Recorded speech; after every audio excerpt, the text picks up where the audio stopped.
आकाशवाणी नागपूर. राम औरंगाबादकर आपल्याला ठळक बातम्या देत आहे. नागपूरच्या मिहान स्थित एम्स इथल्या 22-23 नोव्हेंबर दरम्यान फार्माकोलॉजी विभाग national association of pharmacology and थेराप्युटिक्सच्या मार्गदर्शनाखाली फार्माकोलॉजीमध्ये पदव्युत्तर अभ्यासक्रम शिकवणारे शिक्षक आणि पदव्युत्तर विद्यार्थ्यांसाठी तिसऱ्या राष्ट्रीय परिषदेचं अर्थात नेप्टिकॉन 2024चं आयोजन करण्यात आलं आहे. या 2 दिवसीय राष्ट्रीय परिषदेची संकल्पना सर्वोत्तम आरोग्य सेवेसाठी आधुनिक फार्माकोलॉजीतील नवनवीन सीमा शोधणं अशी असल्याची माहिती नेप्टिकॉन 2024चे आयोजक सचिव डॉक्टर गणेश डाखे यांनी आज पत्रकार परिषदेत दिली. या प्रसंगी एम्स नागपूरचे कार्यकारी संचालक डॉक्टर प्रशांत जोशी, वैद्यकीय अधीक्षक डॉक्टर मनीष श्रीगिरीवार उपस्थित होते. या परिषदेत औषध निर्माण कंपन्यांमधील तज्ज्ञ तसंच राष्ट्रीय महत्त्वाच्या संस्थांमधील शैक्षणिक तज्ज्ञांना आमंत्रित करण्यात आलं असून 550हून अधिक प्रतिनिधी सहभागी होणार आहेत.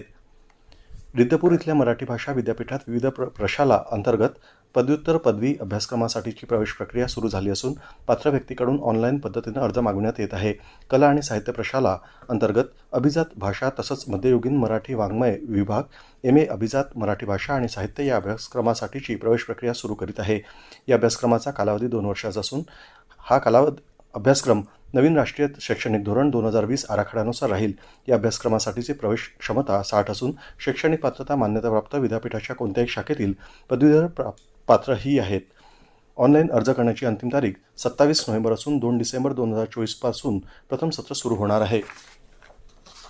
नागपूरच्या आर्मी पोस्टल सर्व्हिस रेकॉर्ड ऑफिसचे रॉयल इम्पॅक्ट सर्टिफिकेशन लिमिटेडद्वारे मूल्यांकन करण्यात आलं आहे आणि ISO 9001-2015 गुणवत्ता व्यवस्थापन प्रणालीची आवश्यकता पूर्तता केल्याबद्दल आर्मी पोस्टल सर्व्हिस रेकॉर्ड ऑफिसला प्रमाणपत्र प्रदान करण्यात आलं.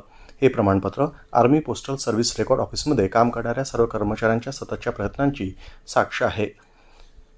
गोव्यात 55वा भारतीय आंतरराष्ट्रीय चित्रपट महोत्सव मोठ्या उत्साहात सुरू असून आज दिवसभरात विविध विषयांवरचे 40 चित्रपट दाखवण्यात येत असून यात उत्तमोत्तम हिंदी आणि प्रादेशिक चित्रपट दाखवण्यात येत आहेत. इफ्फीमधील इंडियन पॅनोरामा या दालनाचंही उद्घाटन झालं असून यात 25 फीचर आणि 20 नॉन फीचर चित्रपट दाखवण्यात येणार आहेत. महोत्सवात चित्रपटांच्या प्रदर्शनाबरोबरच इतरही कार्यक्रम सुरू आहेत. जगभरातील चित्रपटकर्मी त्यांच्या मास्टर क्लासच्या माध्यमातून तरुणांना विविध विषयावर मार्गदर्शन करत आहेत. चित्रपट निर्मिती उलगडून दाखवणारे विविध परिसंवाद आयोजित करण्यात आले असून इफ्फीमधील फिल्म बाजारचे हे 18वे वर्ष असून चित्रपट निर्मितीत येणाऱ्या तरुणांना नामांकित व्यावसायिकांबरोबर संपर्क साधण्याची संधी मिळालेली आहे. यशवंतराव चव्हाण अभियांत्रिकी महाविद्यालयामधील संगणक तंत्रज्ञान विभागातर्फे आयोजित पाऊल खुणा या विशेष कार्यक्रमात पद्मश्री डॉक्टर प्रकाश आमटे यांनी आनंदवनचा परिवर्तनशील प्रवास उलगडला. त्यांनी डॉक्टर बाबा आमटे यांनी सुरू केलेल्या कुष्ठरुग्णांवरच्या उपचार आणि पुनर्वसन कार्यात आमटे कुटुंबियांनी दिलेल्या महत्त्वपूर्ण योगदानाची आठवण करून दिली.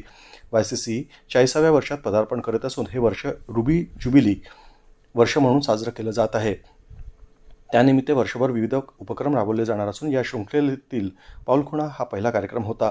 महाविद्यालयाच्या परिसरातील दत्ता मेघे हॉलमध्ये पार पडलेल्या या कार्यक्रमाला मंचावर डॉक्टर मंदाकिनी आमटे, YCCचे प्राचार्य डॉक्टर UP वाघे आदी उपस्थित होते. मध्य भारतातील सर्वात मोठे कृषी प्रदर्शन ॲग्रोव्हिजनचं उद्या सकाळी 10:30 वाजता डॉक्टर पंजाबराव देशमुख कृषी विद्यापीठ ग्राउंड दाभा इथं होणार आहे. उद्घाटनानंतर मुख्य सभागृह 12 वाजता विदर्भातील दुग्ध व्यवसाय वाढीच्या संधी या विषयावर महत्त्वाची परिषद होईल. भारतातील कृषी उत्पादनांचं उत्पादन करणाऱ्या अनेक नामवंत कंपन्या, संशोधन संस्था, सरकारी विभाग, विविध राज्य कृषी विद्यापीठं, प्रगत कृषी तंत्रज्ञान संशोधन आणि सेवा क्षेत्रातील आघाडीच्या संस्थांचा यात सहभागी होणार आहेत. IIT खरगपूर, FTPIचे स्टार्टअप्स तसंच माहिती तंत्रज्ञानाचे स्वतंत्र स्टॉल्स राहणार असून ड्रोनची प्रात्यक्षिकं देखील बघायला मिळतील. या प्रदर्शनाची यावर्षीची संकल्पना शेतकरी सक्षमीकरणासाठीची यंत्र, तंत्र आणि व्यापार वाढीचे मंत्र अशी राहणार असून 400 कंपन्यांनी आपला सहभाग यात निश्चित केला आहे.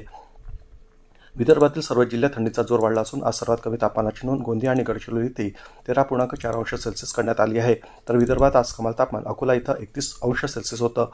नागपूर शहराचं कमाल तापमान 29.6 अंश सेल्सिअस तर किमान तापमान 15.1 अंश सेल्सिअस होतं. याबरोबरच हे ठळक बातमीपत्र संपलं. नमस्कार.